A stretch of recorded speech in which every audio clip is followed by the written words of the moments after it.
संजय कुमार ठाकुर साहब और साबिर हुसैन साहब और दीगर जितने भी मौजूद मेहमान इकराम हैं जिनका नाम लेने से मैं रह गया, मैं एक शेर इन सभी मेहमानों के लिए पढ़ देता हूँ कि हसद नफरत का ये मौसम नहीं है, मुसर्रत हर तरफ है गम नहीं है।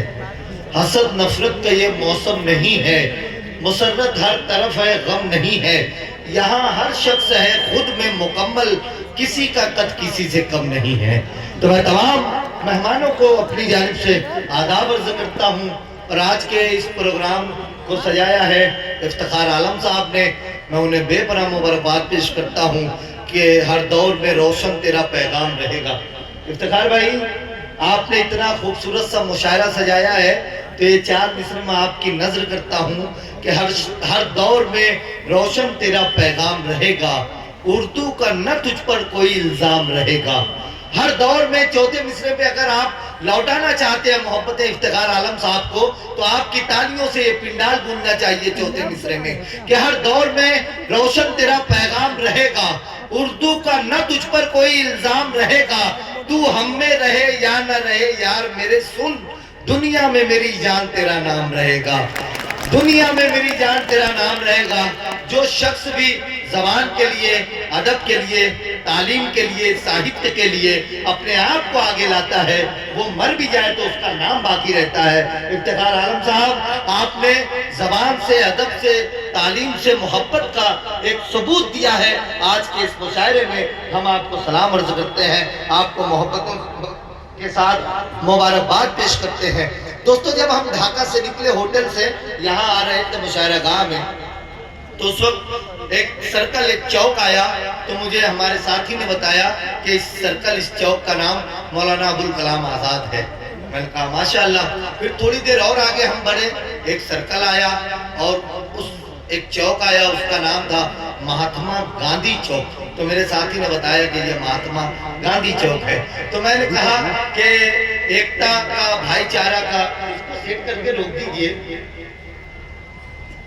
मैं कोई लेडीज तो हूं नहीं जो ये देख के मुझे सीटी मार रहा है ये बाइक, तो मैं तो भाई साहब इसको बताइए कि मैं कौन हूं। ये होता है, जिंदगी में लगा रहता है। अभी तो रात भर हमें एंजॉय करना है, लेकिन थोड़ी सी काम की बात, 2-3 मिनट। इतने सब्र करने वाले लोगों को तो मैंने आज तक कहीं भी हिंदुस्तान में नहीं देखा जितने सब्र करने वाले आप लोग हैं। काफी देर से हम शोराए कराम बैठकर बात कर रहे थे कि बहुत देर से लोग इंतजार कर रहे हैं शायरों को सुनने के लिए, लेकिन दरमियान में मुकर्रिरीन भी आए और सबा अख्तर शोक साहब ने भी अपनी बातें रखी। बातें चल रही थी, एक भी शख्स दरमियान से उठकर किसी ने ये नहीं कहा कि आप बस कीजिए, मुशायरा शुरू कीजिए। हम लोग बात कर रहे थे कि किसी और जगह ये मुशायरा होता तो न जाने अब तक कितना तहलका मच गया होता, लोग कितना हंगामा करते। इससे जमीन की तरबियत का पता चलता है। मुझे मोहन भाई ने बताया, सुंदर भाई ने बताया, असद भाई ने बताया कि यहाँ के लोगों की तरबियत बहुत अच्छे तरह से की गई है। इनके माँ बाप ने इन्हें अच्छी तरबियत से पाला होगा, तभी ये मुशायरे के अंदर बैठकर कोई बदतमीजी नहीं कर रहे हैं, कोई शोर और गौगा नहीं कर रहे हैं। आप लोग अच्छे शेरों पर, शायरों को नवाजेंगे, इसके लिए शोराए कराम मुतमईन है। तो मैं ये बता रहा था कि हम जब ढाका से आ रहे थे तो वहां पे सर्कल, एक चौक आया मौलाना अबुल कलाम आजाद चौक, फिर एक सर्कल, एक चौक आया महात्मा गांधी चौक। तो मैंने अपने साथी से कहा कि अगर किसी को इस मुल्क हिंदुस्तान की गंगा जमनी तहजीब और वो हिंदुस्तान जो हमारे पूर्वजों का हिंदुस्तान था, वो हिंदुस्तान जो हमारे बुजुर्गों का हिंदुस्तान था, आज कहीं वो बाकी नहीं है। लेकिन अगर हम कोशिश करेंगे तो वही हिंदुस्तान वापस लाया जा सकता है जो मैं अगले मिसरे में आपके सामने पेश करने जा रहा हूँ। लियाकत जाफरी कहते हैं कि अजीब लोग थे वो, सीपियां बनाते थे, समुंदरों के लिए मछलियां बनाते थे। अगले 2 मिसरे, ऐसा ही हिंदुस्तान मेरे पूर्वजों का, मेरे बुजुर्गों का हिंदुस्तान था और मैं ऐसा हिंदुस्तान चाहता हूँ, आने वाला हिंदुस्तान चाहता हूँ। अगर आप सब भी ऐसा हिंदुस्तान चाहते हैं तो उन 2 मिसरों की तारीफ करना कि अजीब लोग थे वो, सीपियां बनाते थे, समुंदरों के लिए मछलियां बनाते थे।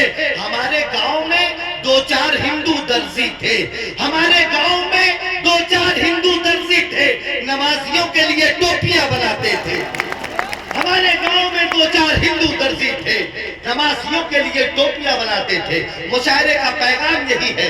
آج ہم جو یہاں پر جمع ہوئے ہیں، یہ جتنے شعراء کرام کو یہاں پر بلایا گیا ہے، یہ محبتوں کا پیغام لے کر آئے ہیں ڈھاکہ والوں کے لیے۔ دور دراز سے، نیپال سے بھی بہت سارے لوگ آئے ہوئے ہیں، اس ملک ہندوستان کے الگ الگ اس علاقے سے جڑے ہوئے قرب و جوار سے بھی لوگ آئے ہوئے ہیں۔ میں تمام لوگوں سے گزارش کرتا ہوں کہ کچھ مٹھی بھر لوگ اس ملک ہندوستان میں نفرت پھیلانا چاہتے ہیں۔ ایک بہت بڑا طبقہ ہے جو محبت کرنا چاہتا ہے، جو محبت سے جینا چاہتا ہے۔